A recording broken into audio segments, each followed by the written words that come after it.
જામનગર શહેર અને જિલ્લામાં હજારો બાળકોના પોષણ અને સંભાળની જવાબદારી સંભાળતી આંગણવાડી કાર્યકર બહેનો હવે પોતાની જ સમસ્યાઓને લઈને આંદોલનના મૂડમાં જોવા મળી રહી છે। લાંબા સમયથી પડતર માંગણીઓનો ઉકેલ ન આવતા બહેનોએ સીડીપીઓને આવેદનપત્ર પાઠવી તંત્ર સામે ઉગ્ર રજૂઆત કરી હતી અને તાત્કાલિક ન્યાયની માંગ કરી હતી। આવેદનપત્રમાં સૌથી ગંભીર મુદ્દો છેલ્લા 6 મહિનાથી બાળકોના પૌષ્ટિક નાસ્તા અને ભોજન માટેની એડવાન્સ રકમ ન મળવાનો ઉઠાવવામાં આવ્યો હતો।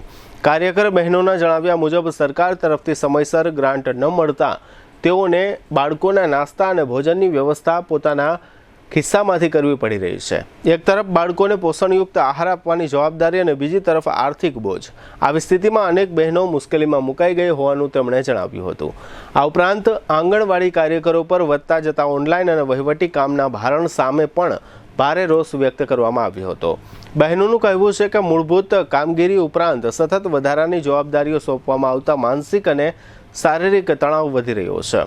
કાર્યકર બહેનોએ માંગ કરી છે કે છેલ્લા 6 મહિનાથી અટકેલી ભોજન અને નાસ્તાની રકમ તાત્કાલિક ચૂકવવામાં આવે, એડવાન્સ ગ્રાન્ટ નિયમિત કરવામાં આવે, માસિક મહેનતાણું સમયસર જમા કરવામાં આવે તેમજ કામગીરી માટે જરૂરી ડિજિટલ અને અન્ય સાધનો ઉપલબ્ધ કરાવવામાં આવે। આંગણવાડી કાર્યકરો અને તેડાગર બહેનોએ સ્પષ્ટ ચીમકી ઉચ્ચારી છે કે જો તેમની વાજબી માંગણીઓનું વહેલી તકે નિરાકરણ નહીં આવે તો આગામી દિવસોમાં આંદોલન વધુ ઉગ્ર બનાવવામાં આવશે। બીજી તરફ સીડીપીઓ દ્વારા આવેદનપત્ર સ્વીકારીને રજૂ કરાયેલા પ્રશ્નોને યોગ્ય કક્ષાએ પહોંચાડવાની અને જરૂરી કાર્યવાહી માટે રજૂઆત કરવાની ખાતરી આપી છે।